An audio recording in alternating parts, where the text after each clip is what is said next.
এটা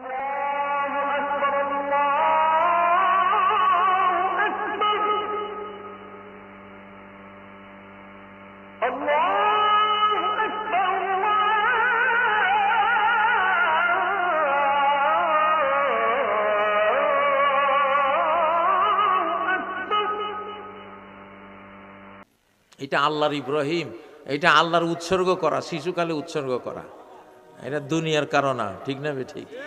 হ্যাঁ, সাবধানে কথা কইস। হুমকি যা দিছি বাস্তব, বহু খাই আইছি এরকম, কিচ্ছু করি নাই, খালি একটু মালিকের কইছি, মালিকই শেষ করে দিছি। বুঝেন না ভাই? আল্লাহর সাথে পারবেন?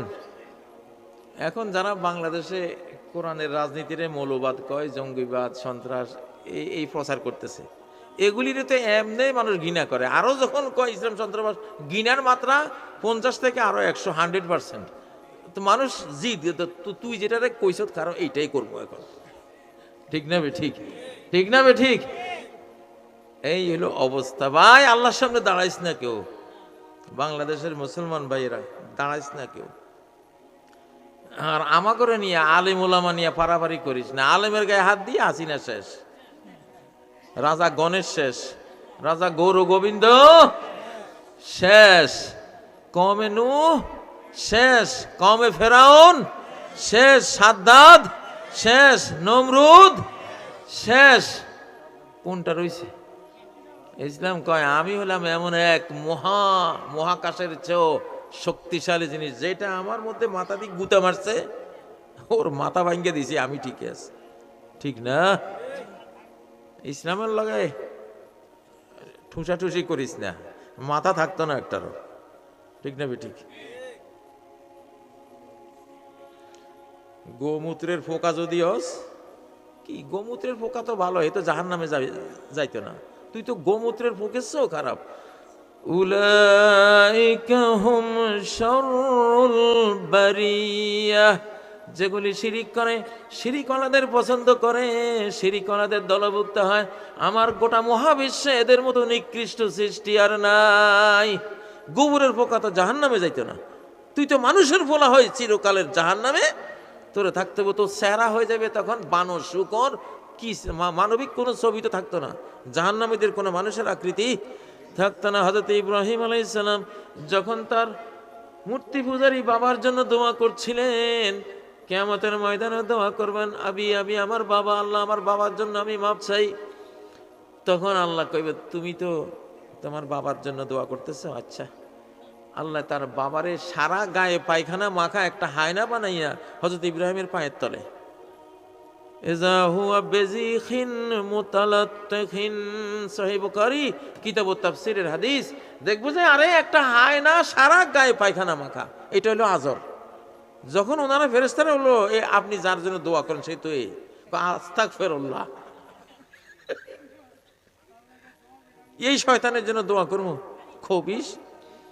ফালাম্মা তাবায়্যানা লাহু আন্নাহু আদুউল লিল্লাহি তাবাররা মিনহু, যখন ক্লিয়ার হয়ে গেল হযরত ইব্রাহিমের কাছে তার বাবা আল্লাহর দুশমন, এখন হ্যাঁ পায়খানা মাখা হায়নায় পরিণত হয়েছে। আসল ছবি তার, এটা কি আসল ছবি? মানুষের ছবি তো নষ্ট করে দিছে যেদিন আল্লাহরে বাদ দিয়ে মূর্তিরে সেজদা দিছে, সেদিনে সে হায়না হয়ে গেছে, তো তারে আর হুদা মানুষের ছবি তুইয়া লাভ কি?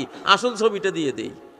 যখন আসল ছবি পুত্র ইব্রাহিম আলাইহিস সালাম দেখলেন, তাবাররা মিনহু, তার থেকে তিনি কাট অফ হয়ে গেলেন, সম্পর্ক ছিন্ন করে ফেললেন। আপনারা আমরা তো হযরত ইব্রাহিমের মতো হওয়া চাই, যেই দেখবো যে এটা তো মুশরিকের বন্ধু, বাস তার সাথে সম্পর্ক কাট অফ। ঠিক না? ঠিক না? আল্লাহ প্রশংসা করছে ইব্রাহিমের, যে যেখানে সারা কোরআনে মা বাবার খেদমতের কথা আল্লাহ কইছে, কিন্তু এই বাপ যেটা মুশরিক, আখিরাতে বা দুনিয়াতেও তার জন্য তুমি দোয়া করতে পারবা না, তার মুক্তির দোয়া নাই শিরিক থেকে তওবা না করলে। আল্লাহ প্রশংসা করছেন, ইন্না ইব্রাহিমা লাআওয়াহুন হালিম, আমার ইব্রাহিম বড় দরদি মনের একজন ইব্রাহিম, আমার ইব্রাহিম বড় ধৈর্যশীল ইব্রাহিম। আল্লাহ হযরত ইব্রাহিম আলাইহিস সালামের প্রশংসা করছেন। ও ভাইয়েরা, তো আমরা মুমিনদের সাথে থাকবো, কাদের সাথে? নবীদের সাথে, সিদ্দিকদের সাথে, সালেহীনদের সাথে, শহীদদের সাথে আমরা আছি। আমরা কোনো মুনাফিকের সাথে নাই। কারণ আপনি যদি মুনাফিকের ভালোবাসা দেন, মুনাফিকের লগে জাহান্নামে যাইতে হবে। যদি মুশরিকের ভালোবাসা দেন, মুশরিকের সাথে, আল্লাহ বলে দিয়েছে তুই যদি মুশরিককে ভালোবাসিস তোরে আমি আল্লাহ মুশরিকের সাথে জাহান্নামে পাঠাই দেব। ওমাই ইয়াতাওয়াল্লাহুম মিনকুম ফাইন্নাহু মিনহুম, সূরা মায়দার 51 নম্বর আয়াত। যদি ইহুদিরে ভালোবাসিস ইহুদির সাথে জাহান্নামে ফেলবো, যদি খ্রিস্টানকে ভালোবাসিস খ্রিস্টানের সাথে জাহান্নামে ফেলবো, যদি মুশরিককে ভালোবাসিস মুশরিকের সাথে তোরে আমি জাহান্নামে ফেলবো। এবার ভালোবাসলে ভালোবাসগা, তোর দায় তোর উপরে দিলাম, ঠিক না বে ঠিক? কথা এগুলি এখন বলার সময় রে ভাই, এগুলি বলতে হবে, কারণ বহু ভুলের সাগরে ডুবে রয়েছি আমরা, ঠিক না বে ঠিক? ফেরেশতা চিনি নাই, ইবলিসও চিনি নাই, কে বন্ধু কে শত্রু এটাও চিনি নাই। এখন এগুলি তো কোরআনে সব বলা আছে, বলতে হবে কি না? এগুলি বলতে হবে। আপনারা কিছু প্রশ্ন দিয়েছেন, গভীর রাত হচ্ছে, একটু প্রশ্নে যাচ্ছে দেখি। আমার প্রশ্ন হলো, ইসলামে রাজনীতি আছে কি? থাকলে এর ধরন কি রূপ? এখন কেউ যদি রাজার রাজপ্রাসাদে বসে জিজ্ঞাসা করে, রাজা সাহেব আপনার কোনো রাজপ্রাসাদ আছে কি? মাছ দোকানে মাছে ভরা, রুই, কাতল, বোয়াল, আইর, শিং, কই, মাছে ভরা থইতে করতেছে, এই মাছ দোকানে মাছ আসেনি।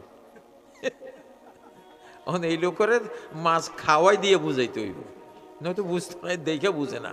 হেরে বোয়াল মাছ একটা লয়ে তোর গালের মধ্যে ডুবাই দেই, তাইলে তুই বুঝবি মাছ আছে না নাই, ঠিক না বে ঠিক? হ্যাঁ, কয় ইসলামের রাজনীতি, বেটা রাজনীতি শিখেছে ইসলামে। সারা কোরআন তো রাজার বই না। মালিকিন নাস, কোন সূরার মধ্যে? একদম শেষ। আল্লাহ কয় বুঝাইতে বুঝাইতে শেষ সূরার মধ্যে বুঝাইছি যে আমি রাজা, আমি যা কই সবই রাজনীতি।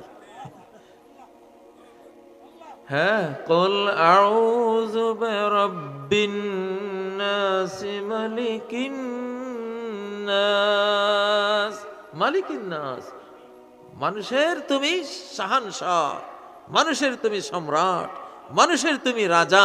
রাজার কথাই তো রাজনীতি, নাকি বলেন? নাকি ফকিন্নির ভূতের কথা রাজনীতি? হ্যাঁ, তুই এই বাংলাদেশে যা নেতা খেতা গেছে সব তো ফকিন্নির ভূত। আমি কাজী ইব্রাহিম এক ফকিন্নির ভূত, আমার মাও তো ফকিন্নি। কার ফকিন্নি? আল্লাহর ফকিন্নি। আমার বাবাও ফকির, আমি নিজেও কি, আপনারা কি? সারা বিশ্বে যা আছি আমরা মানুষ সব কি, সব ফকিন্নির ভূত না? তো ফকিন্নির ভূতের কথা নিয়ে রাজনীতি হইব? হ্যাঁ, ফকিন্নির ভূতের কথা হলো ফকির নীতি। কি নীতি? ফকির নীতি, ভিক্ষুক নীতি। কি নীতি? ভিক্ষুকের নীতি, তাই না? আর যিনি রাজা তার কথা হলো রাজনীতি, ঠিক না? বিশ্বাস না হলে আয়, লড়াই লাগা, রেডি আছি এখন। আল্লাহরে দিয়া লড়াই করবো তো, আমার তো ভাই কিচ্ছু লাগতো না। তোর পিস্তল মিস্তল থু, তুই তুই আমি আল্লাহরে দিয়া লড়াই লাগাইছি তোর লগে। কারে দিয়া? কারে দিয়া? কত লাখ ফেরেশতা এখানে আছে জানেন? ইনশাআল্লাহ লড়াই তো লাগাইছি আল্লাহরে দিয়া, লড়াই করবো আল্লাহরে দিয়া। তুই কিসের? আমারে ওই কে জানি একটা ফেসবুকে কমেন্ট করছে যে তোর কপালে একটা গুলি অপেক্ষা করতেছে। আমি কই তোর জন্য আল্লাহর মায়ের অপেক্ষা আছে। আর আল্লাহর, তুই তো আমার হুমকি দিছ না, তোর উপরে মায়ের শুরু হয়ে গেছে ইনশাআল্লাহ, ঠিক না? ঠিক। হ্যাঁ, এটা আল্লাহর ইব্রাহিম, এটা আল্লাহর উৎসর্গ করা, শিশুকালে উৎসর্গ করা, এটা দুনিয়ার কারণ না, ঠিক না? ঠিক। হ্যাঁ, সাবধানে কথা কইস। হুমকি যা দিছি বাস্তব, বহু খাই আইছি এরকম, কিচ্ছু করি নাই, খালি একটু মালিকেরে কইছি, মালিকই শেষ করে দিছে, বুঝেন না? তেড়ি বেড়ি করিস না, হেদায়েত হও, ভালো হও। ও ভাইয়েরা, তাহলে ইসলাম পুরোটাই কি রাজার নীতি? পুরোটাই কি?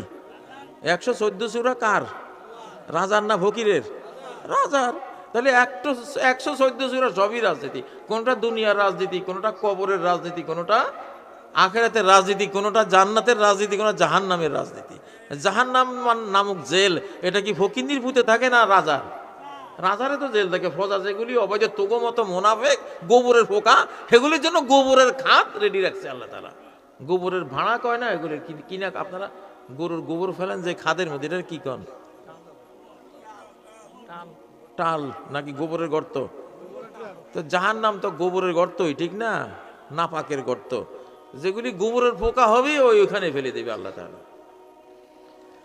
তারপরের প্রশ্ন, হুজুর আমার প্রশ্ন হলো, আসলে ধর্মীয় রাজনীতি করলে একদল বলে ধর্ম নিয়ে ব্যবসা, তুমি জান্নাতে যাইবা কেমনে? তোমার যদি কেউ গালিগালাজ না করে, হুদাই জান্নাত যাইবা মিয়া? এখানে যা গালি শুনবা তত তোমার ব্যবসা চাঙ্গা, সুপারহিট, ঠিক না বে ঠিক? যত গালি শুনবা তত বড় তোমার সওয়াব আল্লাহর কাছে, তত বড় তোমার জন্য জান্নাতুল ফেরদাউসের নাজ নেয়ামত। হ্যাঁ, রেডি হইতে আছে। আল্লাহ কি বলেন? ও উযু ফি সাবিলি, আমার পথে, আমার ইসলামের কথা বলার কারণে তাদেরকে কত কষ্ট দিয়ে কথা বলা হয়েছে, কত গালিগালাজ করা হয়েছে, কত মারধর করা হয়েছে, গুলি করা হয়েছে, গুম করা হয়েছে, গুম খুন করা হয়েছে, কত কিছু করা হয়েছে। রেজাকার বলা হয়েছে, জঙ্গি বলা হয়েছে, সন্ত্রাসী বলা হয়েছে, ঠিক না? উজুর মধ্যে একটার ভিতরে সারা দুনিয়ার সব কষ্টের জিনিস আল্লাহ বলে দিছে। তা আমার জান্নাত পাবি, তুই আমার জন্য কিছু করস না। হাসিনার জন্য যে ঠ্যাং ভাঙছে, হাসিনা হেরে মন্ত্রী বানাই দিছে, তুই আমার জন্য ঠ্যাং ভাঙ, আমি তোর জান্নাতুল ফেরদাউসের সম্রাট বানাই দেব। নারায়ে তাকবীর, ঠিক না বেটি? কষ্ট করলে কার জন্য? ইনশাআল্লাহ। রাজি আছেন তো? ইনশাআল্লাহ। কোরআন আর লোহা, আমি এখন আমার ব্যাগে যে কোরআন থাকে, ছোট্ট লোহার টুকরো একটা, কোরআন আর লোহা একসাথে করে দিয়েছি আমার ব্যাগের মধ্যে। নবীজির হাতে একদিকে তলোয়ার, তীর, বল্লম, আর একদিকে কোরআন। কোরআন আর লোহা একসাথে নাযিল হয়েছে। সূরা হাদিদ আছে না নাই? লোহার সূরা আছে না নাই? কোরআন যেটাই মানতি না, লোহা দিয়া মানামু তোরে, ঠিক না? কোরআনের কথা করে মারতে আসবি, লোহা দিয়া প্রতিরোধ করে দিবি, লোহা দিয়ে হাতিয়ার বানাবো, ঠিক না? ও ভাইয়েরা, নবীজির আমলে একদিকে লোহা, একদিকে কোরআন একসাথে ছিল। সব সাহাবীদের গলায় তলোয়ার আর কোরআন, ঠিক না? হলো লোহা আর কোরআন তো কোরআন। সবসময় কোরআন রাষ্ট্রশক্তির সাথে থাকতে হয়, কারণ রাষ্ট্রের কাছে লোহা আছে। লোহা মানে অস্ত্র আছে, মানে আর্মি আছে, তার বাহিনী আছে, ঠিক না? কোরআন হলো রাজার মহারাজের কিতাব, তো মহারাজের তো বাহিনী লাগবে রে ভাই, নাকি মহারাজের কোনো বাহিনী নেই? হ্যাঁ, সেজন্য আল কোরআন ওয়াল হাদিস লা বুদ্দা লিল হিদায়াতি মিন কিতাবিন হাদিন ওয়া সাইফিন ইয়ানসুর। হেদায়েতের জন্য একটা হেদায়েতকারী কোরআন লাগে, আর সাহায্যকারী একখান তলোয়ার লাগে, হাতিয়ার লাগে, ঠিক না? আগামী দিনগুলিতে লোহা আর কোরআন একসাথে হবে ইনশাআল্লাহ, ইনশাআল্লাহ। হুজুর আমরা ধর্মভিত্তিক, আরে বাবারে খালি একই প্রশ্ন তো করলাম। ইনশাআল্লাহ কোরআন পুরাটাই রাজার ধর্ম, রাজার কথা, মহারাজের বাণী, মহারাজের সূরা, মহারাজের হুকুম, ঠিক না? পুরাটাই রাজার নীতি, পুরাটাই কি? আর তোরা যা করছ একটাও রাজনীতি না, সব ফকির নির্ভূতের নীতি, ঠিক না? ভিক্ষুকের নীতি আর ভিখারির নীতি।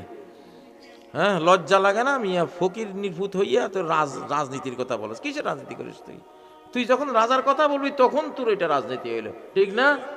তুই ওই যে কার্ল মার্ক্সের কথা আনিস, তুই ওই যে কি না কয় ভারতের ধর্মনিরপেক্ষতা, সেগুলি তো ফকির নির্ভূত, ঠিক না? তোর 24 ঘন্টা তোর মুখে শুনি শুধু তুই এক ফকির নির্ভূত, তুই বলছ আর এক ফকির নির্ভূত কথা, তো তোর তো রাজনীতি নাই। তো বাংলাদেশ সর্বনাশ হয়েছে তো এখানে, ঠিক না? তুই ফকির নির্ভূত, তুই রাজার কথা ক, কোরআনের কথা ক, তাইলে বলবো যে তুমি রাজনীতি করতেছো, ঠিক না বে ঠিক? ঠিক না বে ঠিক? তাহলে সাফ কথা। তাহলে আপনারা কি ফকিন্নির নীতি করবেন না রাজনীতি করবেন? তো রাজনীতি করতে হলে কি লাগে? রাজার কথা লাগে, রাজার আইন লাগে, রাজার সিস্টেম লাগে, রাজার দেয়া নিয়ম কানুন লাগে, রাজার দেয়া নিয়ম নীতি লাগে, ঠিক না বে ঠিক? ইনশাআল্লাহ। তাহলে বাংলাদেশ এখন রাজনীতির দিকে যাচ্ছে আলহামদুলিল্লাহ। হ্যাঁ ইনশাআল্লাহ। কোনো হিসাব নিকাশে আর কুলাইতে মানে কোনো লাভ নাই। হিসাব নিকাশ এখন আসমানে, আসমানের ক্ষমতা বলে 7 মহাদেশে কোরআন এখন আসবে। কার ক্ষমতা? আসমানের ক্ষমতা বলে ইনশাআল্লাহ। পারলে ঠেকাইও ভাই তোমরা, আমি তো চ্যালেঞ্জ দিয়ে দিলাম। আসমানের শক্তি বলে কোরআন আসবে। আমি হিসাব দিছি 2046-এর মধ্যে আসবে ইনশাআল্লাহ। কারণ আল্লাহ নবী 23 বছরে অর্ধ পৃথিবী দখল করার সিস্টেম দিয়ে গেছেন। কয় বছরে? 23 বছর। তাহলে বাকি অর্ধ পৃথিবী দখল করতে আর কয় বছর লাগবো? ওই 23 বছরে লাগবো। ইশারা আছে হাদিসের মধ্যে যে আমি 23 বছরে যা করি থুই গেছি, শেষ জমানায় এরকমই হইব, বেশি বেশকম টেশকম হইতো না। এই জন্য 2046-এর মধ্যে সারা ওয়ার্ল্ড মুসলিম ওয়ার্ল্ডে পরিণত হবে। ফাইললি ঠেকাইও, নিরাপত্তা পরিষদ ঠেকাইও, তোমরা যারা আছো বিশ্বনে তারা বড় বড় হুজুরেরা ঠেকাইও পারলে, ঠিক না? আল্লাহু ইয়াহকুমু লা মুআক্কিবা লিহুকমিহি ওয়া হুয়াল আলিমুল হাকীম। আল্লাহ বলেন, আল্লাহ যেই ফয়সালা দেন, যা তিনি চান সেই ফয়সালা দেন। তার দেয়া ফয়সালা, তার দেয়া রুল, তার দেয়া আইন, তার দেয়া সিদ্ধান্তের বিরুদ্ধে মন্তব্য করার, কমেন্ট করার ক্ষমতাও কারো নাই। তার দেয়া বক্তব্যের উপরে কমেন্ট করার কোনো জ্ঞানও কারো নাই। এমন আল্লাহ তিনি। আল্লাহু আকবার। সেই আল্লাহ আসতেছে, সেই আল্লাহর রাজত্ব আসতেছে। রেডি থাকো সবাই ইনশাআল্লাহ।